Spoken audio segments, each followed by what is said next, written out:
बेटा next Gauss के नियम की एप्लीकेशन है, अनुप्रयोग है आवेशित गोलीय कोश। कोश मतलब खोखला गोला के कारण विद्युत क्षेत्र।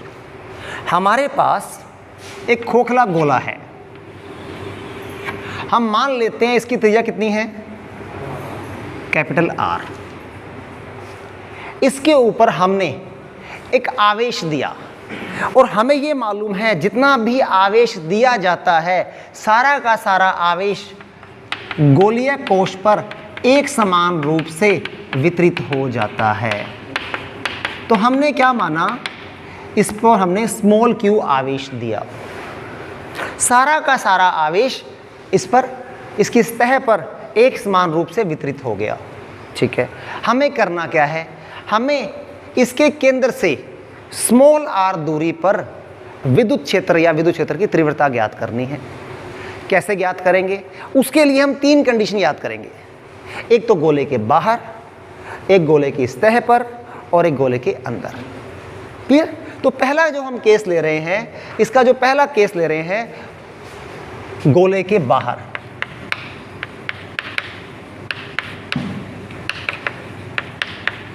इसको मैं लिख रहा हूं small r greater than capital R। क्या मतलब कि जो स्मॉल r एक दूरी है, मुझे यहां पर इस दूरी पर विद्युत क्षेत्र की तीव्रता निकालनी है। तो ये स्मॉल r क्या हो गया, क्योंकि बाहर की बात कर रहे हैं तो स्मॉल r क्या होगा, त्रिज्या से बड़ा होगा। ये एक ही बात है, ये बात देख के हमें समझ आना चाहिए बाहर की बात हो रही है। अब गाउस का नियम का उपयोग है। गाउस का नियम क्या कहता है हमें मालूम है। गाउस के नियम हम क्या करते हैं, फाई इक्वल टू क्या होता है, E डॉट ds, या फाई इक्वल टू एक फॉर्मूला भी है, कुल टोटल चार्ज अपॉन एप्सिलॉन 0। तो हम दोनों को इक्वल कर दें, हमें इक्वल ही करते हैं, तो क्या बन गया बेटा, E dot ds equal to sigma Q बटे एप्सिलॉन 0। अब फिर मैंने बताया था क्योंकि गाउस का नियम हमेशा बंद पृष्ठ पे होता है, तो यहां पर तो खुला है, तो हमें बंद पृष्ठ बनाने के लिए हम क्या करेंगे, एक r त्रिज्या का एक काल्पनिक गोला बना देंगे। ये गोला तो वास्तव में था कैपिटल R त्रिज्या का। हमने क्या किया, क्योंकि स्मॉल r दूरी पर हमने निकालना है, तो हमने क्या किया, सेम केंद्र मानते हुए कैपिटल स्मॉल r त्रिज्या का एक गोला मान लिया। अब यहां पर इस गोले को हम क्या बोलेंगे, गाउसीय पृष्ठ बोल देंगे। ये गाउसीय पृष्ठ है जो हमें काल्पनिक बनाते हैं। अब ध्यान दें, क्योंकि हमें मालूम है सारा का तीव्रता की दिशा हमेशा सतह से क्या होती है, बाहर की ओर है। छोटा से अल्पांश लिया, उसका नाम क्या बोला, ds। अब देखो क्या होगा हमारे पास, ये बन गया बेटा E ds कोस 0। कोस 0 क्यों, क्योंकि E की दिशा और D की दिशा समान है। कुल चार्ज कितना है इस गोले के अंदर, जो कि सतह पर है, और सतह पर कितना है, स्मॉल q। तो कुल चार्ज इसमें क्या रहेगा, स्मॉल q ही रहेगा। कोस 0 1 हो गया बेटा, E एक नियत है, बाहर आ गया, इसको आप चाहो तो S लगा दो, सरफेस का नाम है।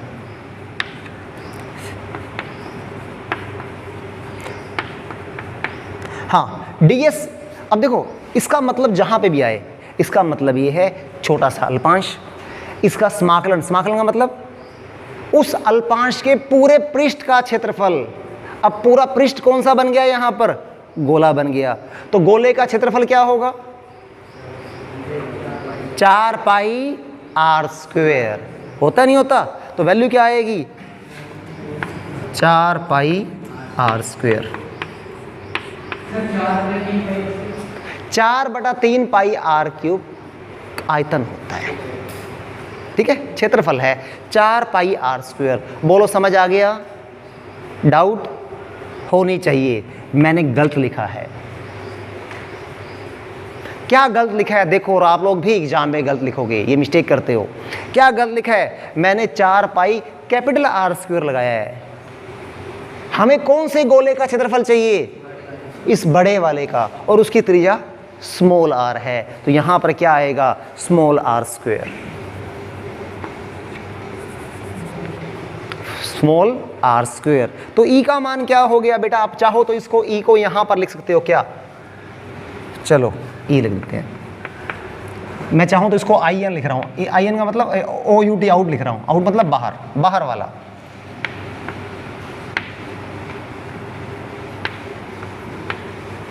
तो ई का मान क्या हो गया, 1/4 पाई एप्सिलॉन 0, 4 पाई एप्सिलॉन 0 क्यू बटे आर स्क्वेयर। वही मान आ गया जो किसी बिंदु आवेश के कारण होता था। किसी बिंदु आवेश से आर दूरी पर ई का सूत्र यही था। क्लियर हो गया। तो ये हमें मालूम होना चाहिए। एक बात यहां से और क्लियर है क्या, अगर आप सदिश रूप में लिखोगे, सदिश रूप में क्या हो गया, 4 pi epsilon 0 Q R square R cap. R cap क्यों आया कि भाई ई की दिशा कौन सी है, आर वाली दिशा है, इधर वाली दिशा है। एक बात और नॉलेज में होनी चाहिए, जो ई आउट है वो आर स्क्वेयर के व्युत्क्रमानुपाती है। जितना दूरी बढ़ती जाएगी तीव्रता उतनी कम होती जाएगी। एक बात और, ई आउट आवेश के भी समानुपाती है। आवेश बढ़ेगा ई का मान बढ़ता जाएगा। तो ये हमने कर लिया बेटा बाहर वाला।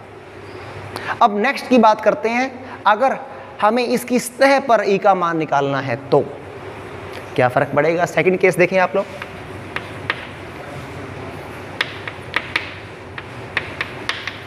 गोले की सतह पर। अब सतह पर क्या हो गया, स्मॉल आर किसके बराबर हो गया, कैपिटल। ये देखो, ये अगर यहां पे आ गया पार्टिकल तो ये हो गया small r equal to capital R. कोई दिमाग नहीं लगाना, इस सूत्र में स्मॉल आर की जगह कैपिटल आर लगाना, क्योंकि आवेश तो वही है। तो इसको मैं एस लिख रहा हूं, एस मतलब सरफेस, सेम सूत्र 4 पाई एप्सिलॉन 0 क्यू बटे आर स्क्वेयर। क्लियर। और ये भी इसके क्यू के समानुपाती है, आर तो रोल खत्म ही हो गया, तो ई सरफेस समानुपाती चार्ज हो गया। थर्ड केस, गोले के अंदर। अब गोले के अंदर मतलब यहां कहीं पर, अंदर कहीं पर। जब मैं अंदर दूरी आर मान रहा हूं तो अंदर वाले केस में हमारे पास small R less than capital R हो जाएगा, small R less than capital R. अब यहां पर क्या होगा, अब यहां पे हमें क्या करना चाहिए, इसकी वैल्यू स्मॉल आर पुट कर देनी चाहिए। ये लग रहा है, लेकिन ऐसा नहीं है।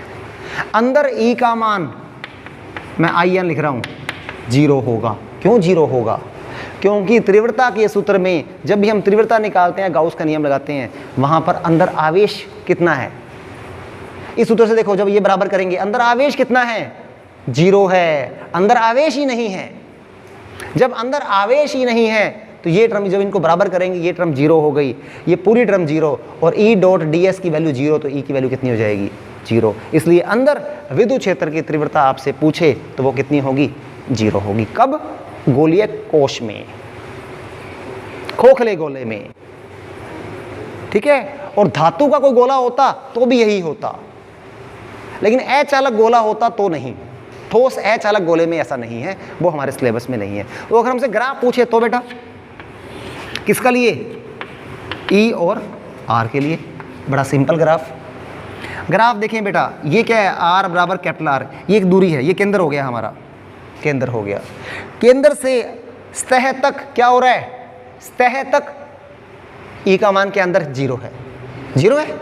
जैसे ही हम कहां पर आ गए, त्रिज्या पे आ गए, यहां पे मान कितना है, कुछ ना कुछ मान मिलेगा। कितना मिलेगा बेटा, इसको लिखना चाहो तो लिख दो। यहां पर कितना मान है, यहां पर मान है 1/4 पाई एप्सिलॉन 0 क्यू बटे आर स्क्वेयर। और सतह से दूर जाएंगे, व्युत्क्रमानुपाती है, तो ग्राफ कुछ ऐसा बनेगा। बस